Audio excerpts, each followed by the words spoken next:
구독과 좋아요는 불경 전파에 큰 힘이 됩니다. 증이라 함경 제26권 34 등견풍 1장. 이와 같이 들었다. 어느 때 존자사리불은 상위성 기수국 고도곤에서 대비구들 500명과 함께 계셨다. 그때 많은 비구들이 사리불을 찾아가 서로 문안 인사를 나누고 한쪽에 앉았다. 이때 비구들이 사리불에게 아뢰었다. 계를 성취한 비구는 어떤 법을 사유해야 합니까? 사리불이 대답하였다. 계율을 성취한 비구는 오성음은 무상한 것이요 괴로운 것이며 번민이여 두려움이 많은 것이다라고 사유해야 합니다. 또 괴로운 것이요 공한 것이며 나라고 할 것도 없는 것이다라고 사유해야 합니다. 오성음이란 무엇인가? 이른바 세금, 통, 상음, 행음, 시금입니다. 계율을 성취한 비구가 이 오성음을 사유한다면 그때 곧 수다원의 도를 성취할 것입니다.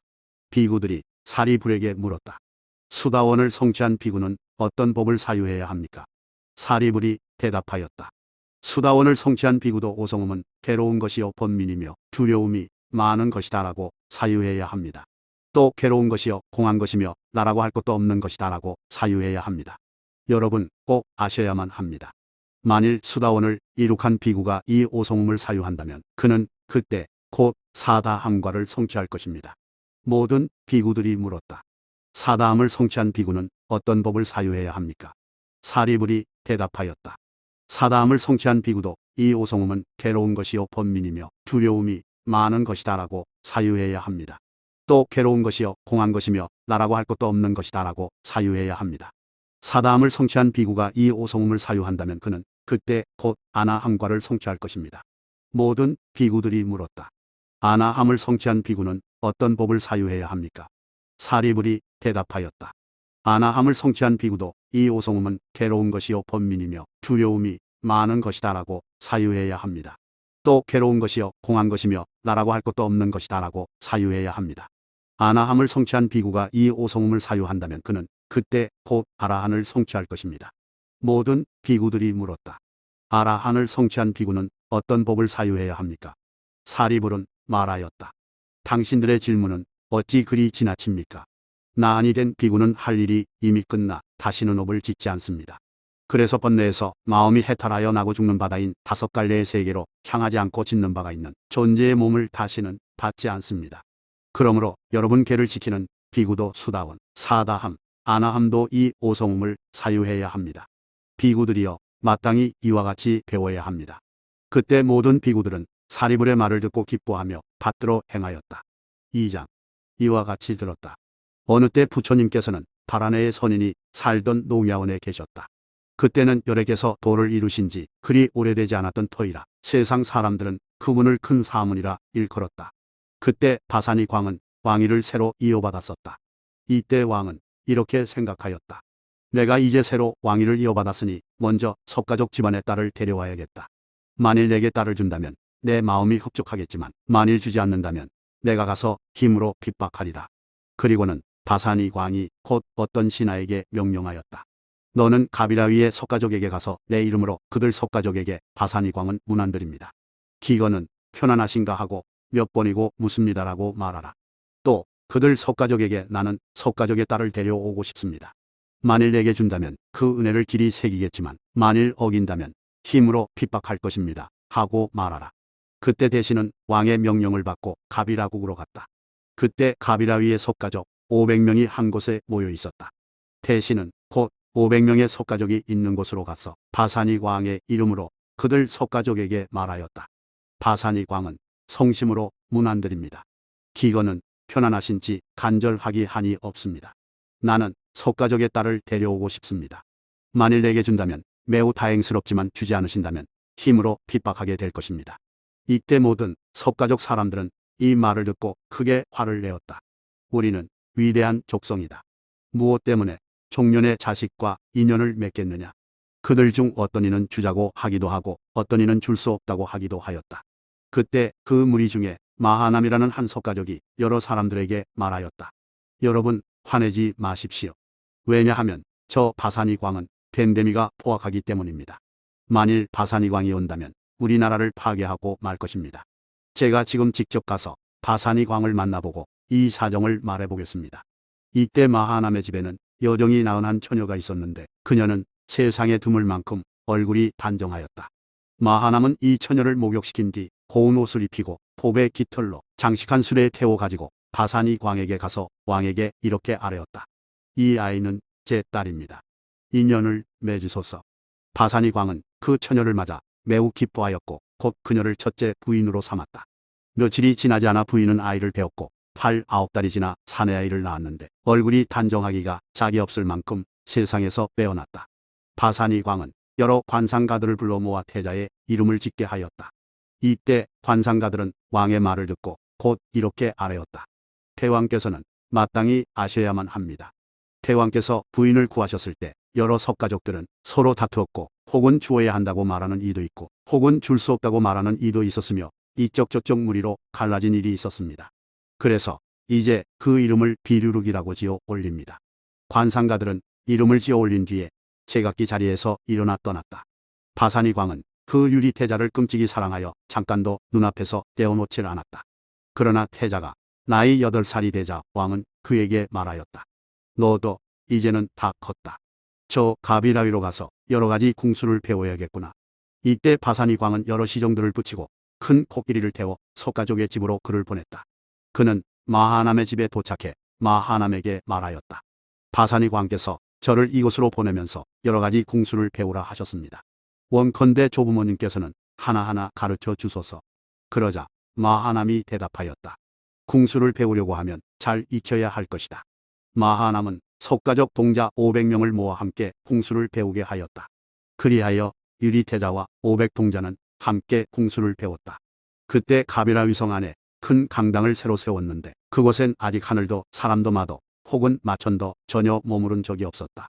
여러 석가족들은 제각기 서로 의논하였다. 지금 이 강당은 완성된 지 얼마 되지 않았고 그림과 단청도 이미 마쳐 마치 천궁이나 다름없다. 우리는 먼저 열애와 비구 스님을 청하여 이곳에서 공양하시게 하여 우리가 무궁한 복을 받도록 하는 것이 마땅하리라. 그리하여 석가족들은 곧 강당 위에 갖가지 자리를 펴고 비단과 번기와 일산을 달고 향수를 땅에 뿌리고 온갖 유명한 향을 피우고 또 좋은 물을 준비하고 모든 등불을 밝혔다. 이때 유리태자는 500동자를 데리고 강당으로 다 곧장 사자좌에 올랐다. 여러 석가족들은 그것을 보고는 크게 화를 내며 곧 달려나가 팔을 붙잡고 문 밖으로 내쫓으면서 모두들 꾸짖었다. 이 종년의 자식아, 하늘도 사람도 아직 여기서 머무른 일이 없는데 이 종년의 자식이 감히 이 안에 들어와 한다니. 그들은 다시 태자를 붙잡아 매를 치다가 땅에 맺혔다. 그때 유리태자는 곧 자리에서 일어나 길게 한숨을 지으면서 뒤를 돌아보았다. 이때 호고라고 하는 범지의 아들이 있었다. 유리태자는 범지의 아들 호고에게 말하였다.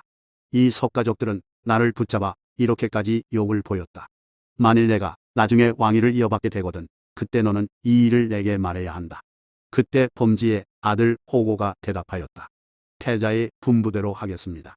그로부터 그 범지의 아들은 하루에 3번씩 석가족에게 당한 지옥을 기억하소서라고 태자에게 아뢰고는 곧 이런 개성을 말하였다. 모든 것은 다 사라짐으로 돌아가나니 과일도 익으면 반드시 떨어지고 마네.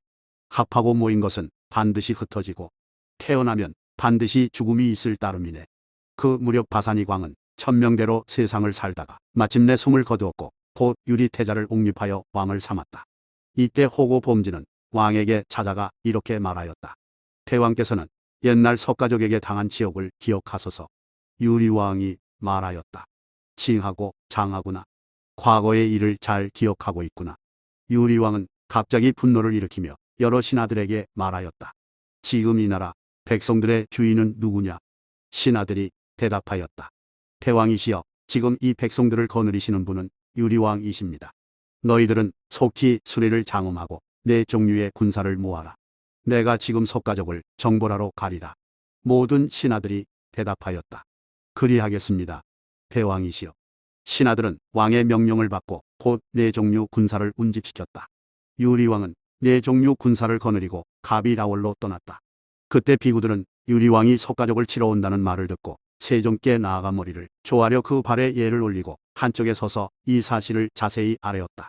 세종께서는 이 말을 들으시고 곧 유리왕이 온다는 길목으로 나아가 가지도 잎사귀도 없는 한 메마른 나무 밑에 가부좌하고 앉으셨다.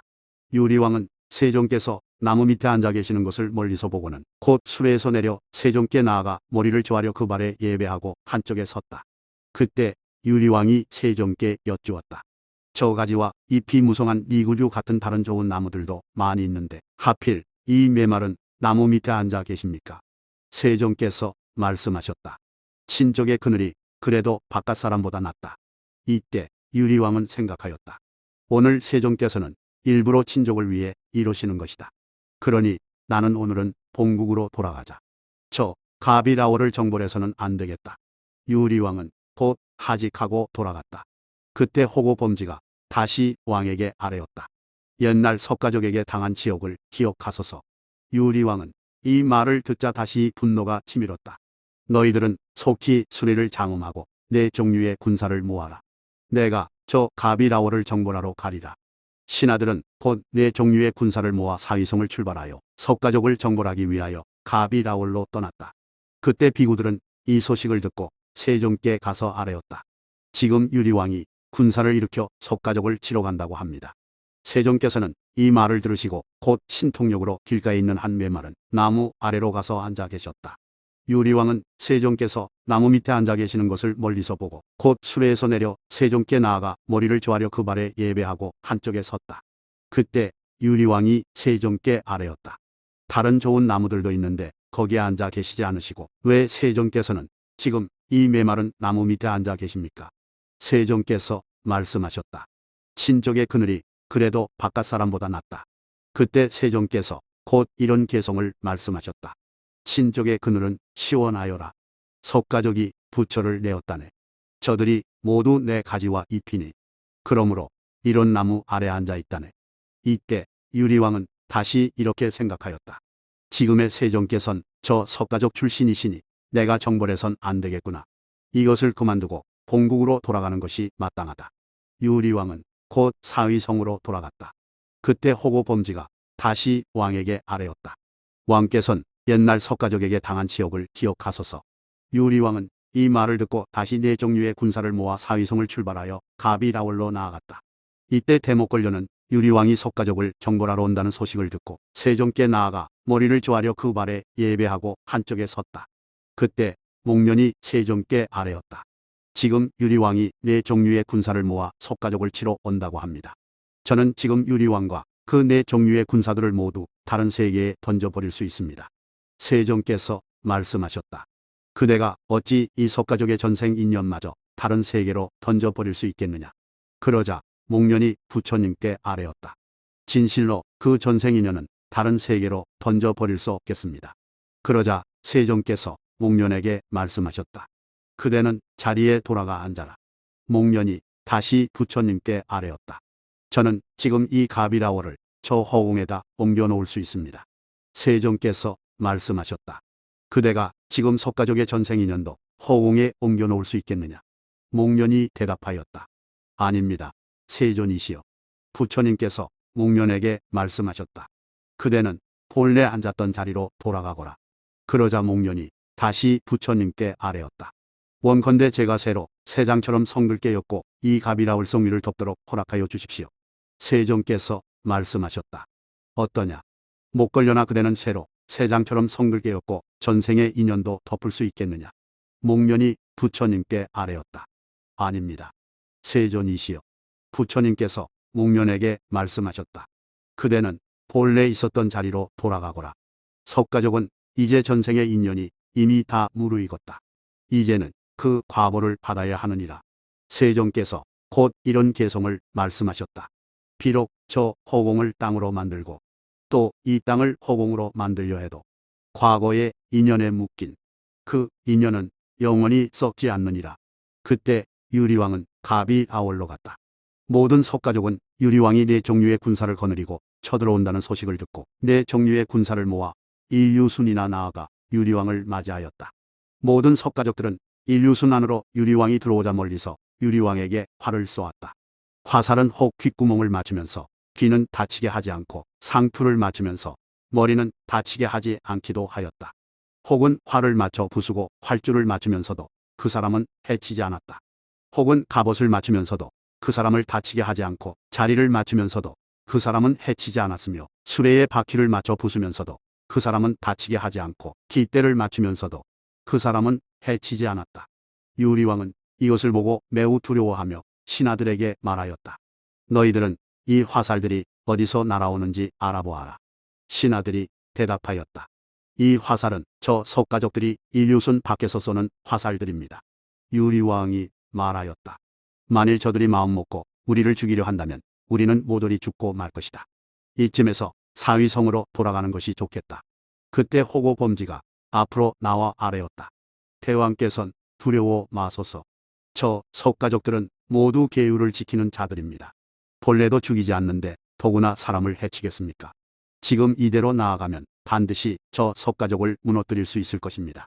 유리왕은 석가족을 향해 차츰 앞으로 나아갔고 석가족은 물러나 성 안으로 들어갔다. 이때 유리왕은 성 밖에서 외쳤다. 너희들은 속히 성문을 열라. 만일 그러지 않으면 모조리 잡아 죽이리라. 그때 가비라올성의 나이가 겨우 15쯤 돼 보이는 사마라고 하는 석가족 봉자가 있었다. 그는 유리왕이 성 밖에 있다는 말을 듣고 곧 갑옷을 입고 무기를 들고는 성 위로 올라가 혼자서 유리왕과 싸웠다. 그때 사마 동자는 많은 군사를 죽였다. 그들은 제각기 흩어져 달아나면서 모두들 이렇게 말하였다. 저 사람은 누구냐? 하늘인가 귀신인가? 멀리서 보니 어린애 같던데. 그때 유리왕은 갑자기 두려움을 느껴 참호 속으로 들어가 숨었다. 석가족은 동자가 유리왕의 군사를 물리쳤다는 소식을 듣고 곧 사마 동자를 불러 말하였다. 너 같은 어린애가 왜 우리 집안을 욕되게 하느냐? 우리 석가족은 착한 법을 수행한다는 것을 너는 어찌 모르느냐? 우리는 본래도 해치지 않는데 더구나 사람의 목숨이겠느냐? 우리는 저 군사들을 다 쳐부술 수 있다. 한 사람이 저들 1만 명씩 대적할 수 있다. 그러나 우리는 그렇게 하자면 무수한 중생들을 죽이게 될 것이다 라고 생각하였다. 세종께서도 또한 사람을 죽인 사람은 죽어서 지옥에 들어가고 설사 인간으로 태어난다 해도 수명이 매우 짧다고 말씀하셨다. 너는 이곳에 머물지 말고 빨리 떠나라. 그때 사마 동자는 곧 그 나라를 떠나 다시는 가비라올로 들어오지 않았다. 이때 유리왕이 다시 성문으로 와서 외쳤다. 빨리 성문을 열어라. 머뭇거릴 필요가 없다. 석가족들은 서로 의논하였다. 문을 열어야 할까, 열어서는 안 될까. 그때 악마 파순이 석가족의 형상을 하고 석가족들 틈에 있다가 여러 석가족들에게 말하였다. 너희들은 빨리 성문을 열어라. 오늘의 곤욕을 함께 당하지 말라. 그래서 석가족은 곧 성문을 열어주었다. 그러자 유리왕이 모든 신하들에게 말하였다. 지금 이 석가족 백성들은 그 수가 너무 많아 칼로는 다 죽일 수가 없다. 모두 잡아다 땅속에 다리를 묻은 뒤에 사나운 코끼리로 모두 밟아 죽이게 하라. 신하들은 왕의 명령을 받고 곧 코끼리를 부려 밟아 죽였다. 유리왕은 또 신하들에게 명령하였다. 너희들은 속히 석가족 여자 중에서 미인 500명을 뽑아라. 신하들은 왕의 명령을 받고 곧 미인 500명을 뽑아 왕에게 데리고 갔다. 이때 석가족 마하남이 유리왕에게 찾아가 말하였다. 제 소원을 들어주소서. 유리왕이 말하였다. 무슨 소원입니까? 마하남이 말하였다. 제가 지금 물속에 들어가 있겠사오니 제가 물속에서 견디는 동안만이라도 저 석가족들이 모두 도망칠 수 있게 해주십시오. 제가 물 밖으로 나오면 그때는 마음대로 죽이십시오. 유리왕이 말하였다. 그 일이 참 재미있겠습니다. 그때 마하남은 곧 물속에 들어가 머리카락을 나무뿌리에 묶고는 목숨을 마쳤다. 그러자 가비라올성에 있던 모든 석가족들은 동문으로 달아났다가 다시 남문으로 들어오고 혹은 남문으로 달아났다가 도로 북문으로 들어오며 혹은 서문으로 달아났다가 다시 북문으로 들어오기도 하곤 하였다. 이때 유리왕이 신하들에게 말하였다. 마하남 조부께서는 왜 물속에 숨어 지금까지 나오지 않는지 살펴보아라. 신하들은 왕의 명령을 듣고 곧 물속으로 들어가 마하남을 끌어냈지만 이미 죽어 있었다.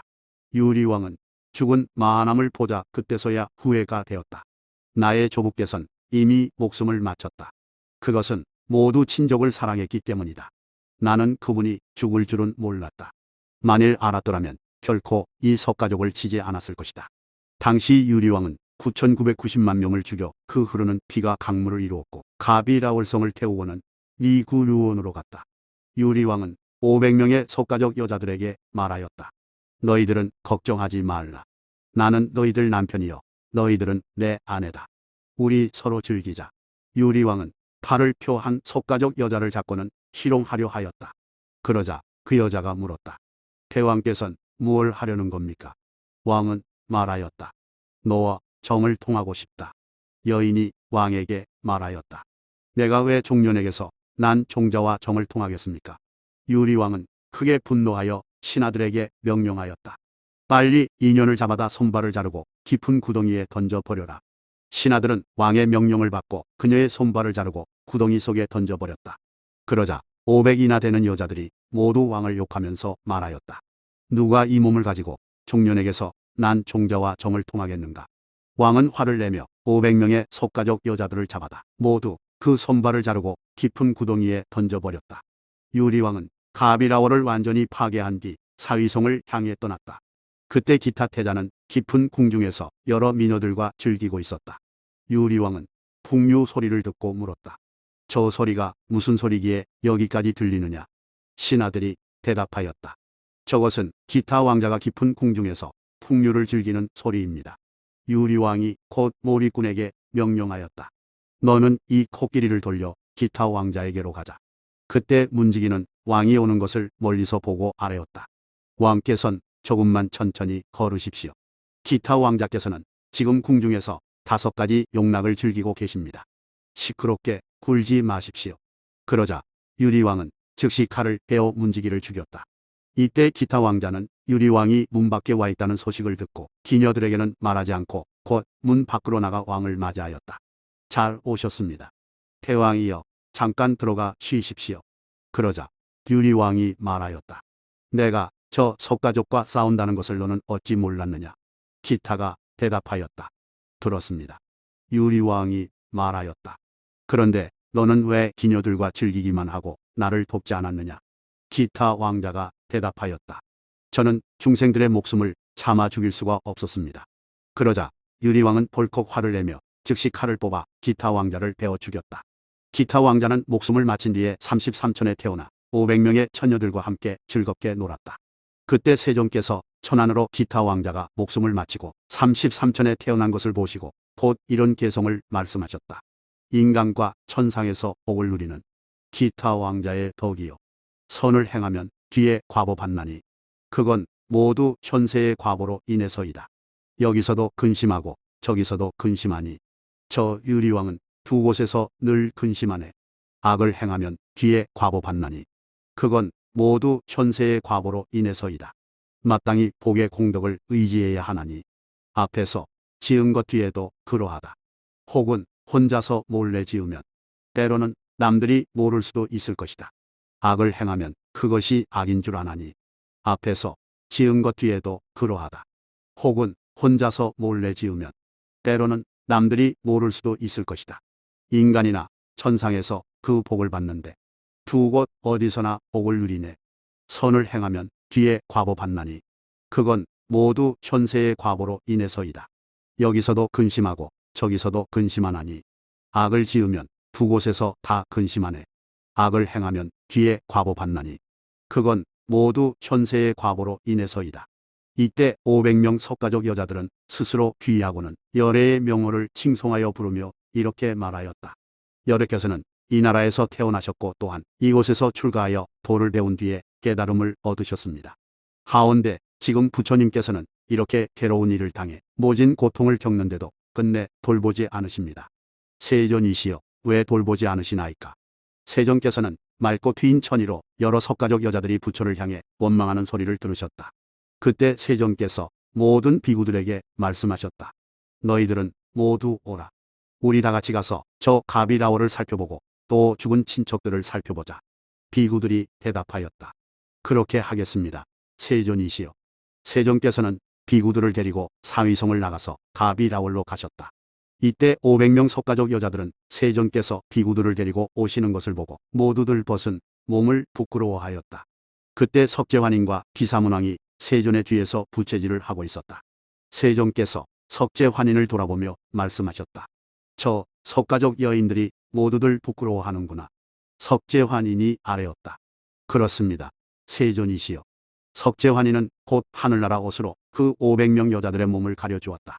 세존께서 기사문왕에게 말씀하셨다. 저 여인들은 굶주리고 목말라 한 지가 오래되었다. 어떻게 하면 좋은가? 비사문왕이 부처님께 아뢰었다. 그렇습니다. 세존이시여. 비사문왕은 곧 천년의 하늘나라 음식을 마련해 모든 석가족 여자들에게 주어 배불리 먹게 하였다. 그때서야 세존께서는 그 여자들에게 미묘한 법을 차근차근 설명하셨다. 이른바 법이란 모두 흩어지기 마련이니 만남이 있으면 반드시 이별이 있다. 여인들아, 마땅히 알아야 한다. 이 오송음은 다 이와 같은 고통과 온갖 번민을 받다가 다섯 갈래의 세계에 떨어지는 것이다. 이 오송음의 몸을 받으면 반드시 행의 과보를 받기 마련이고, 행의 과보로 곧 태에 들어가게 되며, 태에 들어가고 나면 다시 괴롭고 즐거운 과보를 받아야 하느니라.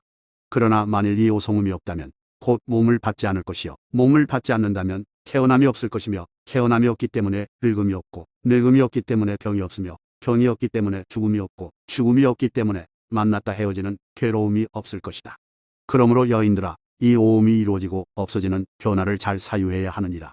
왜냐하면 오음을 알면 곧 다섯 가지 욕망을 알게 되고, 다섯 가지 욕망을 알면 애욕이라는 법을 알게 되며, 애욕이라는 법을 알면 곧 물들고 집착함이라는 법을 알게 될 것이다. 이런 여러 가지를 알고 나면 다시는 태에 들어가지 않을 것이요, 태에 들어가지 않으면 태어남, 늙음, 병듦, 죽음이 없을 것이다. 그때 세존께서는 여러 석가족 여인들에게 차례로 이런 법을 말씀하셨다. 즉, 보시에 대한 농과 계율에 대한 농과 천상에 태어나는 데 대한 농과 탐욕은 더러운 것이므로 그것을 벗어나는 것이 즐거움이라는 가르침이었다. 그때 세존께서는 그들의 마음이 열리고 뜻에 이해가 생긴 것을 아시고, 모든 불세존께서 항상 말씀하셨던 법인 괴로움, 괴로움의 발생, 괴로움의 소멸, 괴로움의 소멸에 이르는 길을 모두 설명하셨다. 그때 그 모든 여자들은 온갖 기끌과 때가 완전히 다해 법안이 깨끗해졌고, 제각기 그 자리에서 목숨을 마치고는 모두 천상에 태어났다.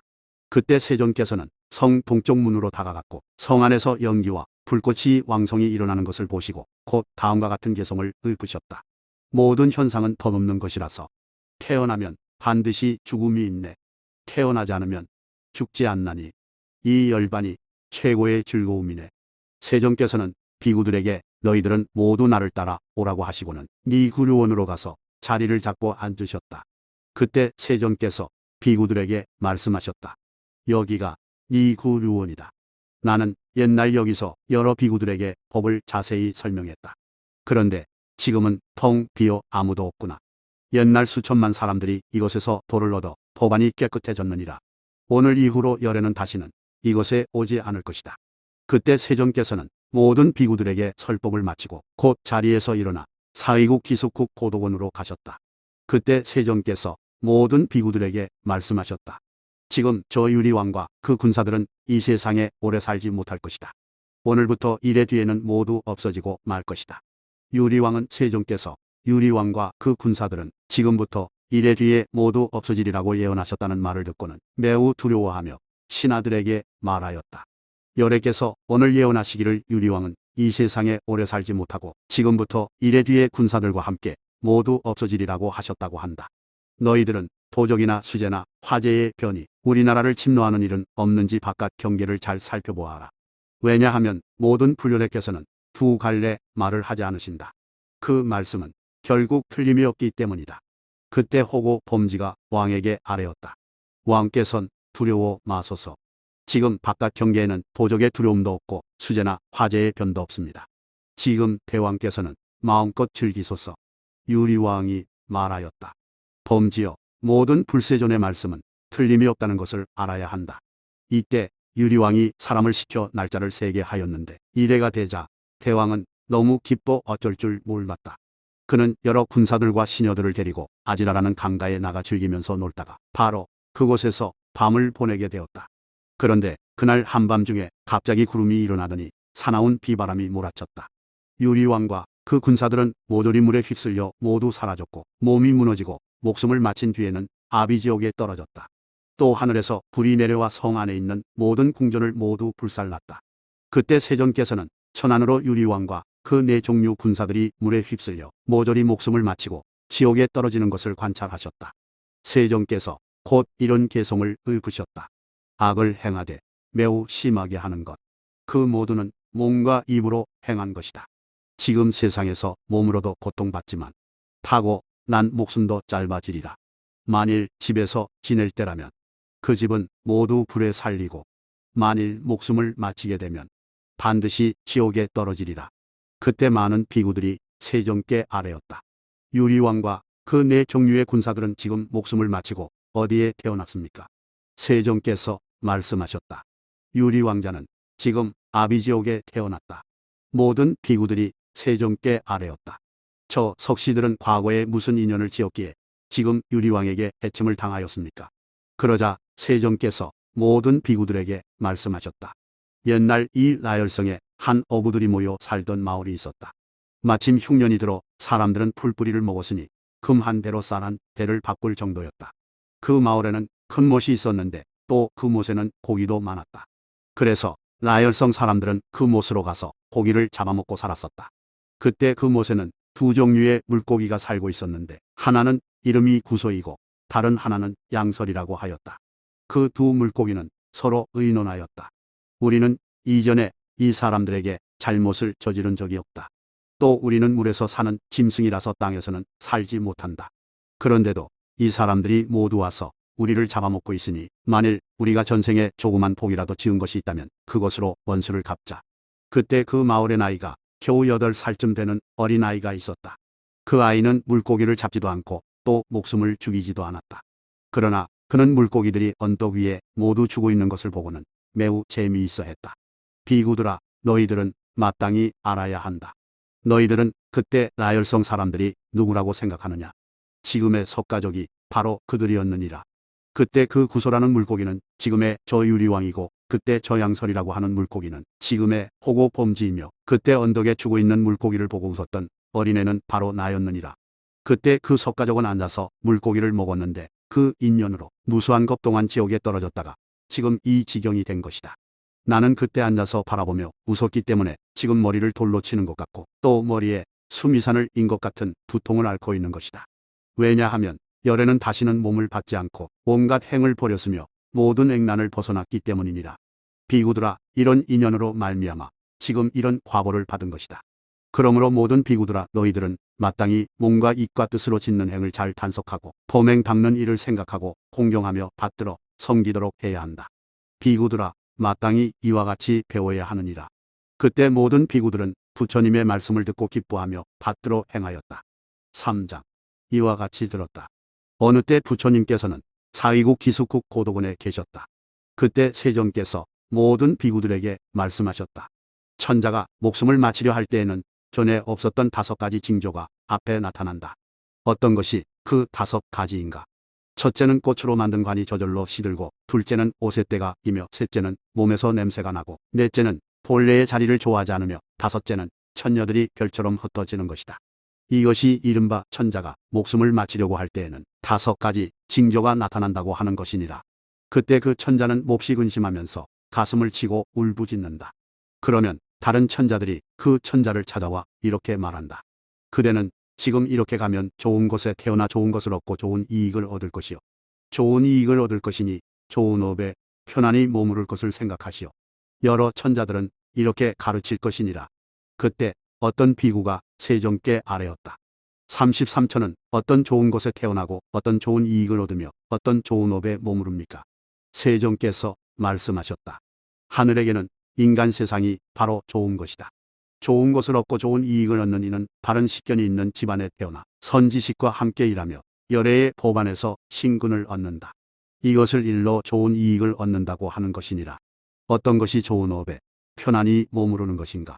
그는 열애의 법안에서 신근을 얻어 수염과 머리를 깎고 견고한 믿음으로 출가하여 도를 배운다. 그는 도를 배워 개성을 두루 갖추고 모든 감각기관이 원만하며 음식에 만족할 줄 알고 항상 경영을 생각하며 3가지 지혜를 얻는다. 이것을 일러 좋은 업에 편안히 머무른다고 하는 것이니라. 그때 세종께서 곧 이런 개성을 말씀하셨다. 하늘에겐 인간 세상이 제일 좋은 곳, 선량한 벗은 좋은 이익이 되고 출가는 좋은 업이 되어 번뇌가 다해 번뇌가 없게 되네. 비구들아, 마땅히 알아야 한다. 저 33처는 오욕에 집착한다. 그러므로 그에게는 인간 세상이 좋은 것이 된다. 그래서 그는 열애의 법에 출가하여 좋은 이익을 얻고 3가지 지혜를 얻는다. 왜냐하면 모든 불세조는 모두 인간에서 나왔고 하늘에서 된 것이 아니기 때문이다. 그러므로 비구들아 여기서 목숨을 마치면 장차 천상에 태어나야 하느니라. 이때 그 비구가 세종께 여쭈었다. 비구는 어떤 좋은 곳에서 태어나야 합니까? 열반이 곧 비구에게는 좋은 것이다. 비구야 너는 이제 마땅히 방편을 구해 열반에 이르도록 해야 하느니라. 비구들아 마땅히 이와 같이 배워야 하느니라. 그때 모든 비구들은 부처님의 말씀을 듣고 기뻐하며 받들어 행하였다. 4장 이와 같이 들었다. 어느 때 부처님께서는 사위국 기숙국 고도곤에 계셨다. 그때 세종께서 모든 비구들에게 말씀하셨다. 출가한 사문에게는 비방받을 만한 5가지 일이 있다. 어떤 것이 그 5가지인가? 첫째는 머리를 기르는 것이요, 둘째는 손톱을 기르는 것이며, 셋째는 옷에 때가 낀 것이요, 넷째는 적절한 시기를 모르는 것이며, 다섯째는 말이 많은 것이다. 왜냐하면 말이 많은 비구에게는 또 5가지 허물이 있기 때문이다. 어떤 것이 그 5가지 허물인가?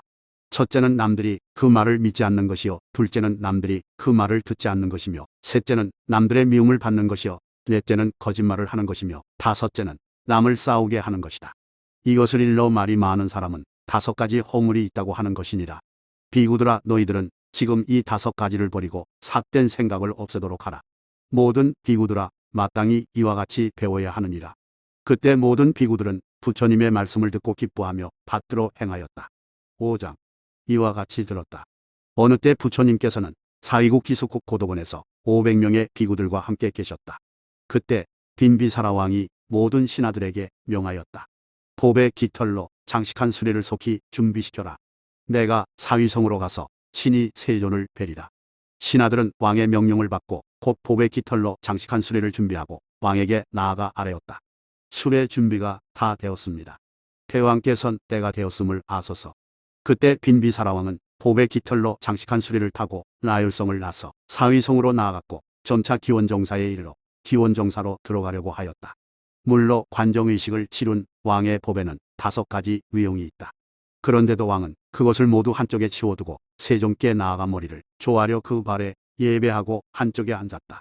그때 세종께서 그를 위해 점차적으로 미묘한 법을 설명하셨다. 왕은 그 법을 듣고 세종께 아뢰었다. 원컨대 열애께서는 나열성에서 여름 안고를 지내소서. 의복, 음식, 친구, 병을 치료하는 의약 등을 공양하겠습니다. 세종께서는 잠자코 빈비사라왕의 청을 들어주셨다. 왕은 세종께서 잠자코 청을 들어주시는 것을 보고 곧 자리에서 일어나 머리를 조아려 그 발에 예배하고 3번 돌고는 물러갔다. 그는 나열성으로 돌아가 궁중으로 들어갔다. 그때 빈비사라왕은 한적한 곳에 있다가 이렇게 생각하였다. 나는 목숨을 마칠 때까지 열애와 비구 스님들께 의복, 음식, 친구, 의약 등을 공급할 수 있다. 그러나 빈약한 사람들도 가엾이 여겨야 한다. 빈비사라왕은 곧 그날로 신하들에게 말하였다. 나는 목숨을 마칠 때까지 열애와 비구 스님들께 의복, 음식, 친구, 의약 등을 공양할 수 있다. 그러나 빈약한 사람들도 가엾이 여겨야 한다고 이렇게 생각하였다. 너희들은 제각기 차례로 열애와 비구 스님들께 공양하도록 하라. 영원토록 무궁한 복을 받으리라. 그때 마갈국의 왕은 곧 궁궐 문 앞에 큰 강당을 세우고 또 갖가지 음식을 준비하였다. 그때 세종께서 500명 비구들을 데리고 사위성을 나와 세간에 논일면서 차츰 나열성 가란타주곤에 가까이에 이르셨다. 빈비사라왕은 세종께서 가란타주곤에 오셨다는 말을 듣고 즉시 법의 깃털로 장식한 수레를 타고 세종께 나아가 머리를 조아려 그 발에 예배하고 한쪽에 앉았다. 그때 빈비사라왕이 세종께 아뢰었다. 저는 한적한 곳에서 지금 나는 당장이라도 의복, 음식, 친구, 의약 등을 공급해 줄 수 있다. 그러나 저 빈약한 사람들도 생각해줘야만 한다고 이렇게 생각하고는 곧 신하들에게 너희들은 제각기 음식을 장만하여 차례로 부처님께 공양하라고 이렇게 말하였습니다. 어떻습니까? 세존이시여. 이것은 옳습니까? 옳지 않습니까? 세종께서 말씀하셨다. 훌륭하고 훌륭합니다. 대왕이여, 그것은 많은 이익이 있을 것입니다. 천상과 인간을 위해 좋은 복밭을 만들었습니다. 그때 빈비사라 왕이 세종께 아뢰었다. 원컨대 세존이시여 내일은 궁중에 오셔서 공양하소서. 빈비사라 왕은 세종께서 잠자코 그 청을 들어주신 것을 보고 곧 일어나 머리를 조아려 예배하고 물러갔다. 이튿날 아침 세종께서는 가사를 입고 바루를 가지고 성으로 들어가 왕궁에 이르러 차례로 앉으셨다. 왕은 갖가지 맛있는 음식을 자신의 손으로 손수 돌리면서 기뻐하였고 혼란스럽게 하지 않았다. 세종께서 공양을 마치시자 빈비사라왕은 바루를 치우고 곧 낮은 자리를 가져다 열애 앞에 앉았다. 세종께서는 왕을 위해 미묘한 법을 차례로 설명하여 그 마음을 기쁘게 해주셨다. 그때 세종께서 왕과 신하들을 위해 설명한 미묘한 법은 도시에 대한 농과 계율에 대한 농과 천상에 태어나는 데 대한 농과 탐욕은 깨끗하지 못한 생각이고 음욕은 더러운 것이므로 그것을 벗어나는 것이 즐거움이라고 말씀하셨다.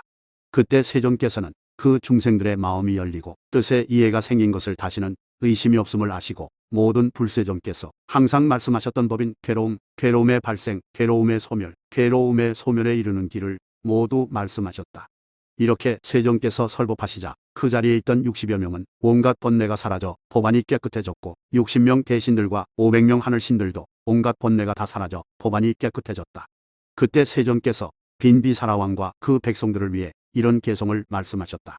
제사에는 불이 제일이 되고 글 중에는 개성이 으뜸이며 임금은 사람 중에 높은 이요 모든 물은 바다가 그 근원이며 별들 중에는 달이 가장 빛나고 광명 가운데는 해가 제일이네. 위와 아래와 또 사방에 존재하고 있는 모든 만물과 하늘과 세상 사람 중에는 부처님이 가장 높은 분이시니 만일 그 복을 구하려거든 마땅히 부처님께 공양하여라. 세종께서는 이 개성을 마치고 곧 자리에서 일어나 떠나셨다. 그때 나열성 사람들은 그 귀하고 천황과 부유하고 가난한 형편에 따라 부처님과 비구들께 공양하였다. 그래서 세종께서 가란 타주권에 계시자 그 나라 사람으로 공양하지 않는 이가 없었다. 그리고 그 나열성 안에 모든 범지들도 차례로 음식을 장만하였다. 그 범지들은 한 곳에 모여 의논하였다. 우리 각자 세냥씩 돈을 내어 음식을 공양하자. 그때 나열성에 개두라는 범지가 있었다. 그는 너무도 가난에 달리는 업으로 겨우 살아갔으므로 거기 낼 돈이 없었다. 그래서 여러 범지들에게 내몰려 대중들로부터 쫓겨났다. 개두 범지는 집에 돌아가 그 아내에게 말하였다. 당신은 지금 알아야 하오. 나는 범지들 틈에 있지 못하고 쫓겨났소. 왜냐하면 돈이 없었기 때문이요. 아내가 대답하였다. 저 성으로 도로 들어가 남에게 빚을 내면 틀림없이 구할 수 있을 것입니다. 그 주인에게 일의 뒤에 반드시 갚겠습니다. 만일 갚지 못하면 우리 부부가 모두 노비가 되겠습니다라고 하십시오. 범지는 아내의 말을 따라 곧 성 안에 들어가 여러 곳을 다니며 빚을 구했지만 끝내 얻지 못하였다. 그는 아내에게 다시 돌아와서 말하였다. 나는 여러 곳을 다니며 구해보았으나 끝내 얻을 수 없었소. 어떻게 하면 좋겠소? 이때 아내가 대답하였다. 나열성 동쪽에 불사밀다라라는 큰 장자가 있는데 그는 재물과 보배가 많습니다. 그에게 가서 빚을 구하되 돈 셋냥만 빌려주십시오. 일의 뒤에는 반드시 갚겠습니다. 만일 갚지 못하면 우리 부부가 모두 노비가 되겠습니다라고 해보셔요. 그 범지는 아내의 말을 따라 불사밀다라에게 가서 돈을 구했다. 일의 아내는 반드시 갚겠습니다. 만일 갚지 못하면 우리 부부가 모두 노비가 되겠습니다. 그때 불사밀다라는 곧 돈을 주었다. 개두 범지는 그 돈을 가지고 그 아내에게 돌아와 아내에게 말하였다. 돈은 얻었는데 어떻게 하면 좋겠소? 아내가 대답하였다. 그 돈을 가지고 가서 대중들에게 내십시오. 그 범지는 곧 그 돈을 가지고 가서 대중들에게 내었다. 범지들은 그 범지에게 말하였다. 우리가 벌써 다 마련하였다. 그 돈은 가지고 집으로 돌아가라. 이 대중 속에 있을 필요가 없다. 그 범지는 집으로 돌아가 그 아내에게 이 사실을 말하였다. 그 아내가 말하였다. 우리 두 사람이 함께 세종께 찾아가 이 심정을 호소해 봅시다. 범지는 그 아내를 데리고 세종께 나아가 문안드리고 한쪽에 앉았다. 그의 아내도 세존의 발에 예배하고 한쪽에 앉았다. 이때 범지는 앞에 있었던 일을 세종께 자세히 아뢰었다. 그때 세종께서 범지에게 말씀하셨다. 너는 지금 열애와 비구들을 위해 음식을 준비하라. 그때 범지가 그의 아내를 물끄러미 쳐다보자 아내가 말하였다. 부처님의 풍부만 받들 뿐 어려워할 것은 없습니다. 범지는 곧 자리에서 일어나 부처님 앞으로 나아가 아뢰었다. 원컨대 세종과 비구들께서는 저의 청을 들어주소서. 세종께서는 잠자코 범지의 청을 들어주셨다. 그때 석재환인은 세존 뒤에서 합장하고 모시고 서 있었다. 세종께서 석재환인을 돌아보시고 말씀하셨다.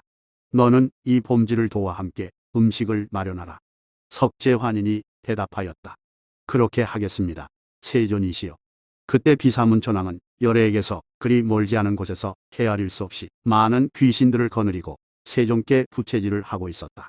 석재환인이 비사문천왕에게 말하였다.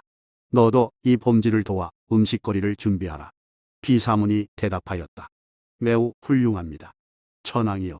비사문천왕이 세존 앞에 나아가 머리를 조아려 그 발에 예배하고 부처님을 3번 돌고 제 몸을 숨기더니 사람 모양으로 변해 500명 귀신들을 데리고 음식거리를 준비하였다. 그때 비사문천왕이 귀신들에게 명하였다. 너희들은 속히 저 전단숲으로 들어가 전단나무를 가져다 새로 만든 부엌에 두어라. 부엌에서는 500 귀신들이 음식을 장만하였다. 그때 석재환인은 자제천자에게 말하였다. 비사문은 지금 새로 부엌을 만들고 부처님과 비구들께 드릴 음식을 만들고 있다. 너는 지금 신통으로 강당을 만들어 부처님과 비구들께서 그곳에서 공양할 수 있도록 하라. 자제천자가 대답하였다. 그것은 매우 아름다운 일입니다. 자제천자는 석재환인의 말을 듣고 라열성에서 그리 멀지 않은 곳에 신통으로 금, 은, 수정, 유리, 만호, 적주, 자고의 7가지 보배로 된 강당을 만들었다.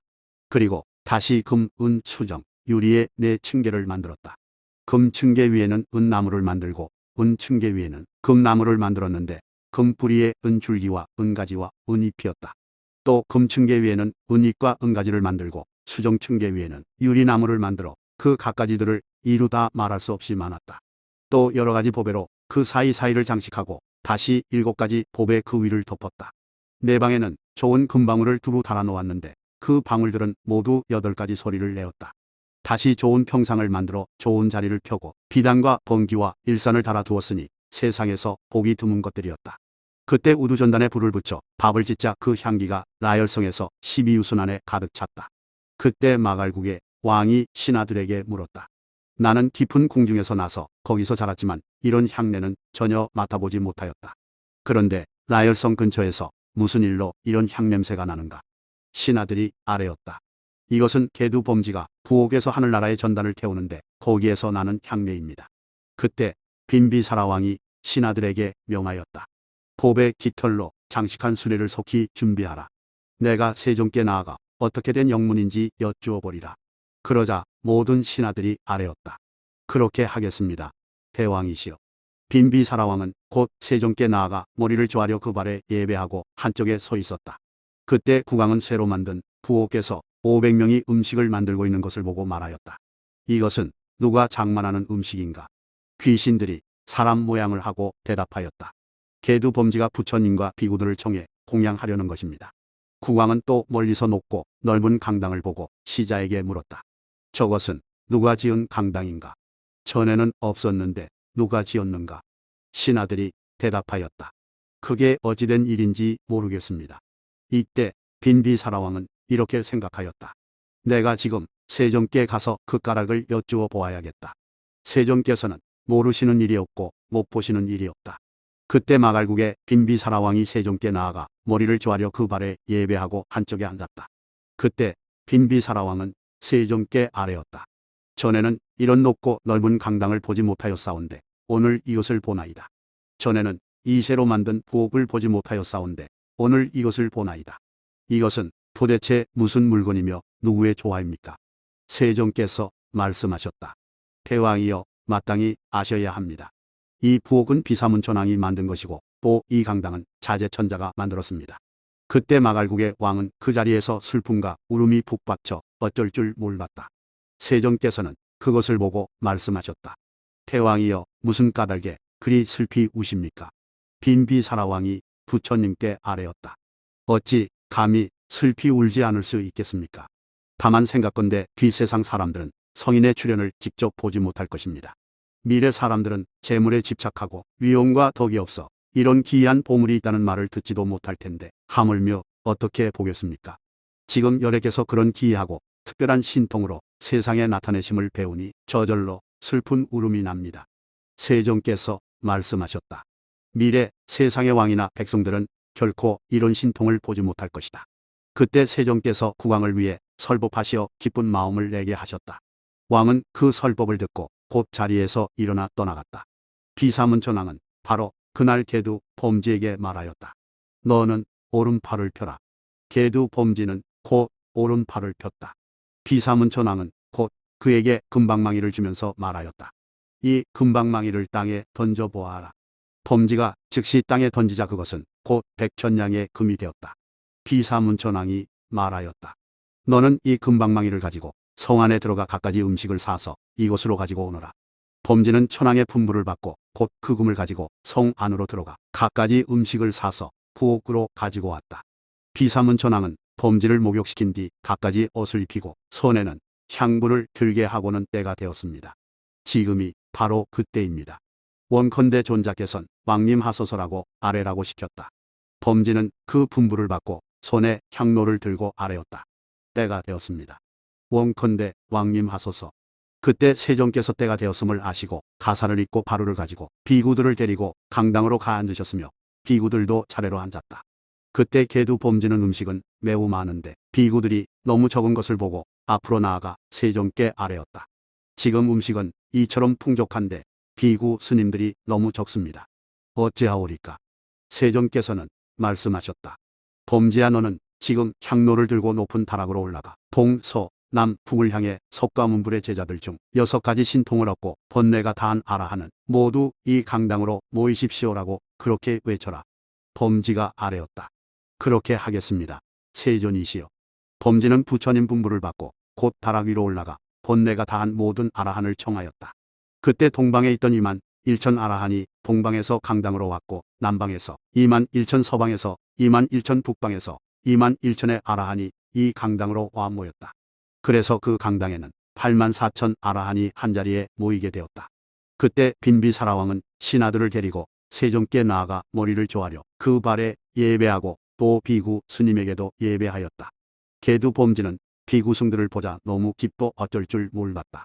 부처님과 비구 스님들에게 음식을 공양하되 자신의 손으로 직접 공양하면서 기뻐해 마지 않았다. 그러고도 음식이 남자 개두 범지는 세종께 아뢰었다.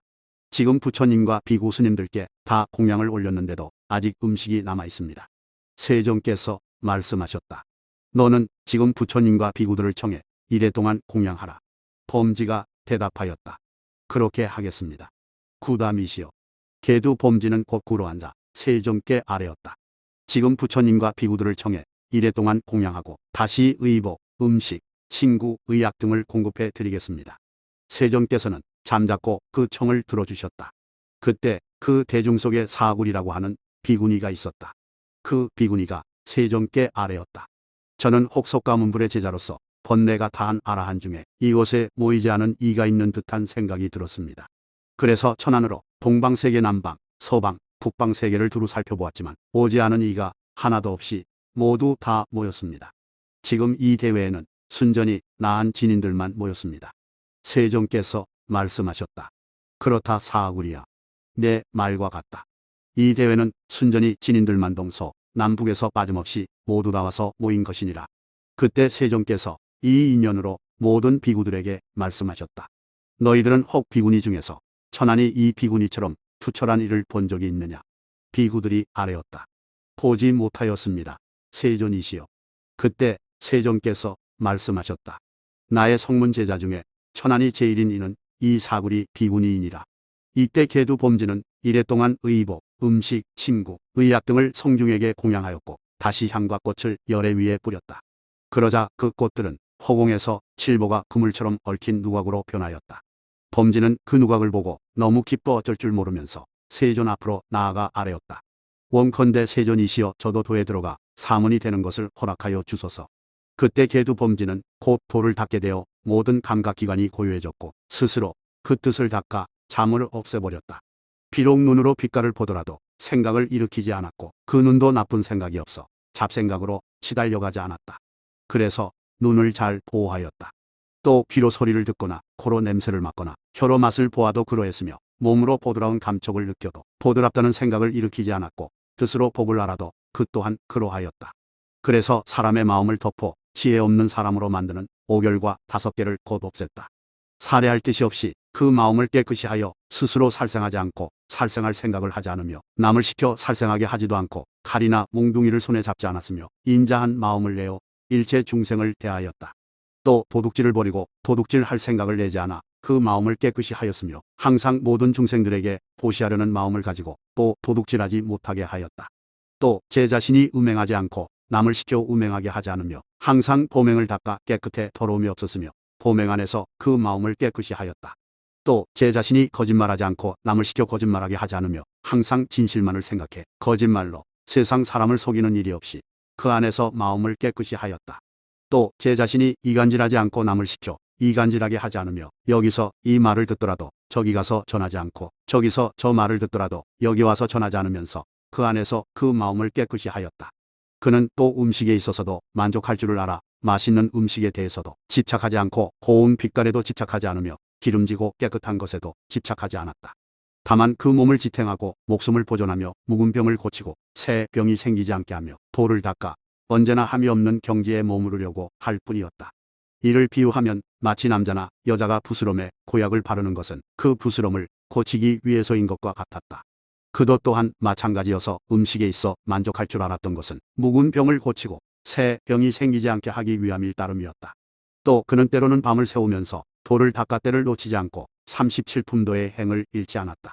앉기도 하고 거닐기도 하면서 수면의 장애를 없앴으니 초저녁에는 앉기도 하고 거닐기도 하면서 수면의 장애를 없앴고 한밤중에는 오른쪽으로 누워 다리를 포개고 마음을 밝은 데에 메어두었으며 새벽에는 앉기도 하고 거닐기도 하면서 그 마음을 깨끗이 하였다. 그래서 그는 음식에 만족할 줄 알고 경행함에 있어 때를 놓치지 않았으며 탐욕과 더러운 생각을 버리고 어떤 나쁜 행도 없이 초선에 논이뤘다. 다시 이전부터 있었던 각과 관을 쉬고 기억과 기쁨과 즐거움으로 제2선에 논이뤘다. 다시 즐거움이 없어지고 평정한 기억 청정하고 스스로 몸의 즐거움을 느끼며 성현들이 구하는 평정한 기억이 청정한 제3선에 논이뤘다. 그는 다시 괴로움과 즐거움이 없어지고 아무 근심도 없으며 괴로움도 즐거움도 없는 평정한 기억이 청정한 제4선에 논이뤘다. 그는 청정하여 더러움이 없는 삼매에 든 마음으로 두려움이 없게 되었다. 다시 삼매를 얻어 무수한 세월 동안 겪은 일을 기억하게 되었으니 그는 과거 1생, 2생, 3생, 4생, 5생, 10생, 20생, 30생, 40생, 50생, 100생, 1000생, 만생, 수천만 생과 이루어지는 것, 무너지는 것, 이루어지고 무너지는 겁에 있었던 일들을 다 기억하였다. 나는 예전에 어디에 태어났었고 성은 무엇이었으며 이름은 무엇이었다. 어떤 음식을 먹었고 어떤 괴로움과 즐거움을 받았었다라고 알았고 또 수명이 길고 짧았던 것과 저기서 주고 여기에 태어났고 여기서 주고 저기에 태어났다는 그러한 인연의 본말을 모두 다 알았다. 그는 또 청정하여 더러움이 없는 삼매에 든 마음으로 두려움이 없게 되어 태어나고 죽는 중생들을 관찰하였다. 그는 또 천안으로 태어나고 죽는 중생들을 관찰하여 좋은 세계와 나쁜 세계, 좋은 모양과 나쁜 모양, 예쁜지 추한지 등 그 행에 따른 종류들을 모두 다 알았다. 또 어떤 중생이 몸과 입과 뜻으로 나쁜 짓을 저지르고 성년을 비방하며 온갖 삿대업의 근본을 짓고는 몸이 무너지고 목숨이 끝난 뒤에 지옥에 태어나는 것을 알았고 또 어떤 중생이 몸과 입과 뜻으로 선한 행을 하였고 성년을 비방하지 않아 몸이 무너지고 목숨이 끝난 뒤에 천상의 좋은 곳에 태어났다는 것을 죄다 알았다. 그는 또 청정한 천안으로 중생들을 관찰하여 예쁘고 추함과 좋은 세계와 나쁜 세계, 좋은 모양과 나쁜 모양을 모두 다 알고 두려움이 없게 되었다. 그는 또 보시하는 마음이 있고 번뇌가 다한 뒤에는 괴로움을 관찰해 사실 그대로 알았으니 즉 이것은 괴로움이고 이것은 괴로움의 발생이며 이것은 괴로움의 소멸이고 이것은 괴로움에서 벗어나는 방법이다라고 사실 그대로 알았다. 그는 이렇게 관찰하고는 탐욕의 번뇌에서 마음이 해탈하고 생존의 번뇌와 무명의 번뇌에서 마음이 해탈하였다. 이렇게 해탈하고 나서는 곧 해탈하였다고 아는 지혜를 얻었다. 그래서 나고 죽음은 이미 다하였고 범행은 이미 섰으며 할 일을 이미 다 마쳐 다시는 태를 받지 않는다는 것을 사실 그대로 알았다. 그때 계두 범지는 바로 아라한이 되었다. 그때 존자계두는 부처님의 말씀을 듣고 기뻐하며 받들어 행하였다. 6장. 이와 같이 들었다. 어느 때 부처님께서는 사위국 기숙국 고도곤에 계셨다. 그때 세존께서 모든 비구들에게 말씀하셨다. 세상에는 도저히 될 수 없는 것이 5가지가 있다. 어떤 것이 그 5가지인가? 없어질 물건은 잃지 않으려 하여도 그리 될 수 없고 완전히 소멸할 법은 소멸하지 않게 하려 하여도 그리 될 수 없으며 늙는 법은 늙지 않게 하려 하여도 그리 될 수 없고 병드는 법은 병들지 않게 하려 하여도 그리 될 수 없으며 죽는 법은 죽지 않게 하려 하여도 그리 될 수 없다.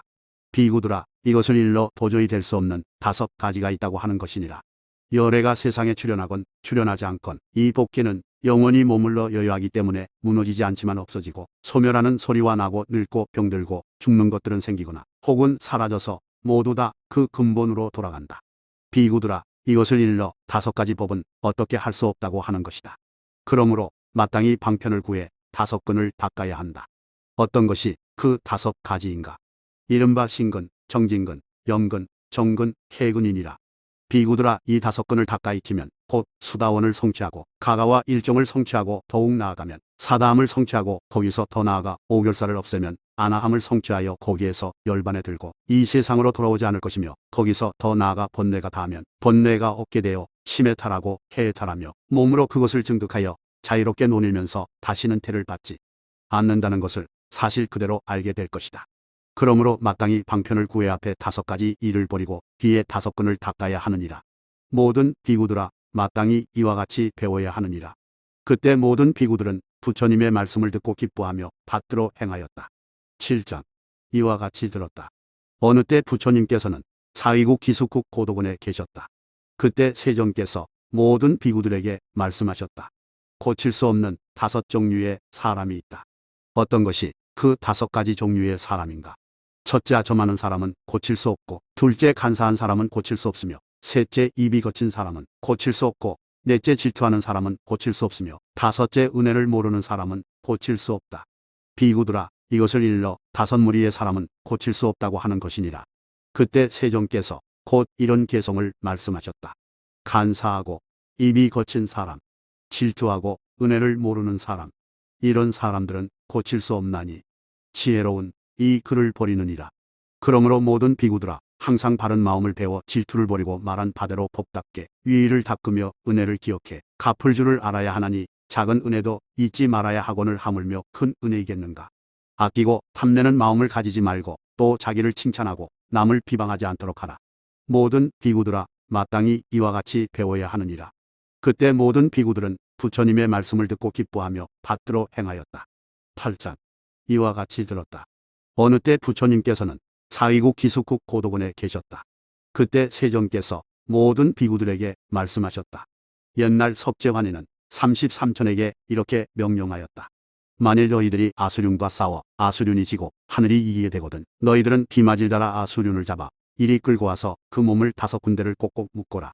그때 비맞을 달아 아수륜도 여러 아수륜들에게 명령하였다.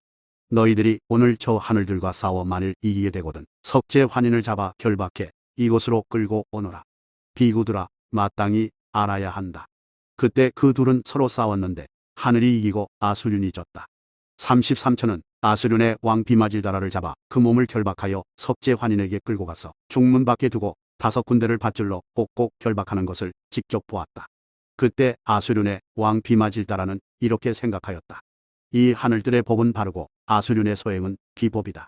나는 이제 아수륜을 좋아하지 않고 지금부터는 이 천궁에서 살리라. 그리고 그는 곧 말하였다. 하늘들의 법은 바르고 아수륜은 비법이다. 나는 여기서 살고 싶다. 이렇게 생각하자 그 즉시 아수륜들의 왕 비마질다라는 그 몸의 결박이 저절로 풀어지고 5가지 욕망으로 스스로 즐기고 있다는 것을 깨닫게 되었다. 그러나 만일 아수륜들의 왕 비마질다라가 하늘들은 비법이여 아수륜의 법만이 바르다. 나는 33천이 쓸데가 없다. 다시 아수륜 궁전으로 돌아가고 싶다고 생각하고 나면 그 즉시 아수륜 왕의 몸은 곧 5개의 밧줄에 묶이고 5가지 욕망은 저절로 사라지곤 하였다. 모든 비구들아, 마땅히 알아야 한다. 결박에 빠르기가 이보다 더한 것은 없느니라.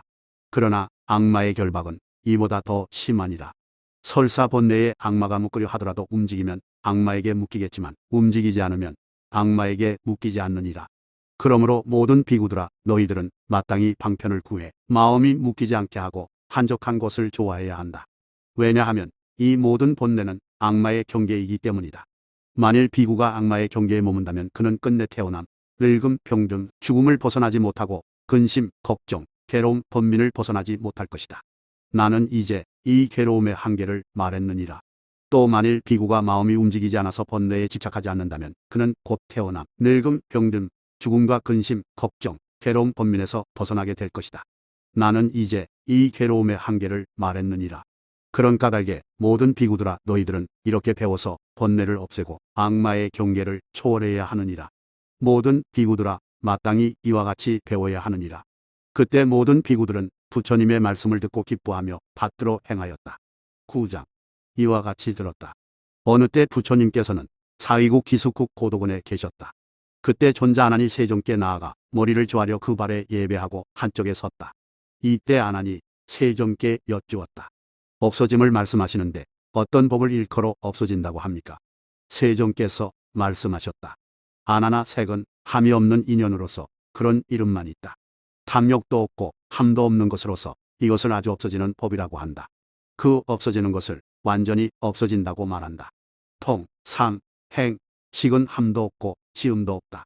그것은 아주 다 사라지는 법으로서 탐욕도 없고 더러움도 없다. 그것은 완전히 없어지는 것이므로 완전히 없어진다고 말한다. 아난아, 마땅히 알아야 한다. 오성음은 탐욕도 없고 지음도 없는 사라지는 법이다. 저 완전히 없어지는 것을 완전히 없어진다고 말한다. 이 오성음은 아주 없어져 영원히 생기지 않기 때문에 완전히 없어진다고 말하느니라. 그때 존자 아난은 부처님의 말씀을 듣고 기뻐하며 받들어 행하였다. 10장. 이와 같이 들었다. 어느 때 부처님께서는 사위국 기숙국 고도곤에 계셨다. 그때 생루범지가 세종께 나아가 머리를 조아려 그 발에 예배하고 한쪽에 앉았다. 이때 생루범지가 세종께 여쭈었다. 어떻습니까? 구담이시여, 어떤 인연이 있고 어떤 과거의 행이 있었기에 이 백성들이 없어지고 사라지고 줄어들게 된 것입니까? 예전엔 성이 있었는데 지금은 허물어졌고 예전엔 백성들이 살았는데 지금은 빈터가 되었습니다. 세종께서 말씀하셨다. 범지여, 알고 싶은가? 그것은 다 그 백성들의 소행이 법답지 않았기 때문이다. 그래서 예전엔 성이 있었는데 지금은 무너졌고 예전엔 백성이 살았는데 지금은 빈터가 된 것이다. 백성들이 간탐에 묶이고 애욕을 익힌 결과 때 아닌 바람이 불고 비가 때맞춰 내리지 않아 심은 종자들이 자라지 못했고 이곳에 살던 백성들의 시체가 길에 넘치게 된 것이니라. 범지야, 마땅히 알아야 한다. 이런 인연으로 나라가 무너지고 백성이 번성하지 못하게 된 것이니라. 또 범지야, 백성들의 소행이 법답지 않으면 매성경력에 자연현상이 생기고 하늘에서 우박이 내려 어린 표 못쓰게 만든다. 그럴 때 죽어가는 백성들은 이루 다 헤아릴 수 없느니라. 또 범지야, 백성들의 소행이 법답지 않으면 서로 싸우고 다투게 되니 주먹으로 치기도 하고 규화장이나 돌을 던져 서로 생명을 잃게 하느니라. 또 범지야, 그 백성들이 서로 싸우며 자기들이 있는 곳을 불안하게 여기면 나라의 임금도 편안하지 않아 군사를 일으켜 서로 공격하게 되어 칼에 찔려 죽기도 하고 창이나 화살에 찔려 죽기도 하는 등 죽는 사람이 이루 다 헤아릴 수 없이 많게 된다. 범지야, 이와 같은 인연으로 백성들이 줄어들고 번성하지 못하게 되느니라. 또 범지야, 백성들의 소행이 법답지 않기 때문에 하늘과 땅의 신이 도와줄 기회를 얻지 못하여 백성들은 재앙을 당하기도 하고 질병으로 자리에 눕게 되면 항복받는 이는 적고 병으로 죽는 이는 많게 되느니라. 범지야, 이것을 일러 이런 인연으로 백성들이 줄어들고 번성하지 못하게 된다고 하는 것이니라. 그때 생루범지가 세종께 아뢰었다. 구담의 말씀은 매우 시원합니다. 이렇게 사람들이 줄어드는 이치를 말씀해 주시니 진실로 열애의 말씀과 틀림이 없습니다. 예전엔 성이 있었는데 지금은 허물어졌고 예전엔 사람이 살았는데 지금은 빈터가 되었습니다. 왜냐하면 법답지 않기 때문에 곧 간탐의 병이 생겼고 간탐의 병이 생겼기 때문에 사대업이 생겼으며 사대업이 생겼기 때문에 하늘이 때맞춰 비를 내리지 않아 오곡은 익지 않고 백성들은 번성하지 못하게 되었으며 비법이 유행하게 되자 하늘이 재앙을 내려 모판을 못쓰게 만든 것입니다. 그들이 비법을 행함으로써 간탐의 병에 집착하자 나라의 임금도 편하지 않아 제각기 군사를 일으켜 서로 공격하였고 죽은 사람이 이루 헤아릴 수 없을 정도로 많았습니다. 그리하여 나라는 황폐해지고 백성들은 사방으로 흩어지게 된 것입니다. 오늘 세존의 말씀은 참으로 훌륭하고 시원스럽습니다. 비폭으로 말미암아 이런 재앙이 닥치게 되니 즉 남에게 붙잡혀 그 목숨이 끊기게 됩니다. 비폭으로 말미암아 도둑질할 마음이 생기고 도둑질할 마음을 낸 뒤에는 왕에게 잡혀 죽게 되며 삿대업을 지음으로써 비인들이 그 틈을 엿보게 됩니다. 그 인연으로 말미암아 곧 목숨을 마치게 되어 백성들이 줄어들기 때문에 살만한 성이 없게 된 것입니다. 구담이시여, 오늘 너무도 많은 말씀을 해주셨습니다. 마치 꼽주가 등을 펴고 장님이 눈을 뜨며 어둠 속에서 등불을 얻은 듯 눈이 없는 자에게 눈이 되어 주셨습니다. 이제 사문 구담께서는 무수한 방편으로 설법하셨습니다. 저는 이제 거듭 부처님과 복과 승가에 귀의합니다. 원컨대 우바세가 되는 것을 허락해 주소서. 이 목숨 다할 때까지 다시는 감히 살생을 하지 않겠습니다. 만일 사문 구담께서 제가 코끼리나 말을 탄 것을 보게 되시더라도 저는 여전히 공경하겠습니다. 왜냐하면 저는 바사니광과 빈비사라왕, 우존왕, 악생왕, 오다연왕으로부터 범지의 복을 받는 자로서 그 덕을 이룰까 두렵기 때문입니다. 만일 제가 오른쪽 어깨를 드러내거든 세존께서는 저의 예배를 받아주소서. 만일 제가 걸어가다가 구담께서 오시는 것을 보게 되면 저는 신었던 신을 벗게 싸우니 세존께서는 저의 예배를 받아주소서. 그때 세존께서는 고개를 끄덕여 허락하셨다. 그러자 생루범지는 너무 기뻐 어쩔 줄 모르면서 부처님 앞으로 나아가 아뢰었다. 저는 거듭 사문 구담께 귀의합니다. 원컨대 세존께서는 우바세가 되도록 허락해 주소서. 세존께서는 그를 위해 차례대로 설법하시어 기쁜 마음을 내게 하셨다. 범지는 설법을 듣고 곧 자리에서 일어나 떠나갔다. 그때 생루범지는 부처님의 말씀을 듣고 기뻐하며 받들어 행하였다.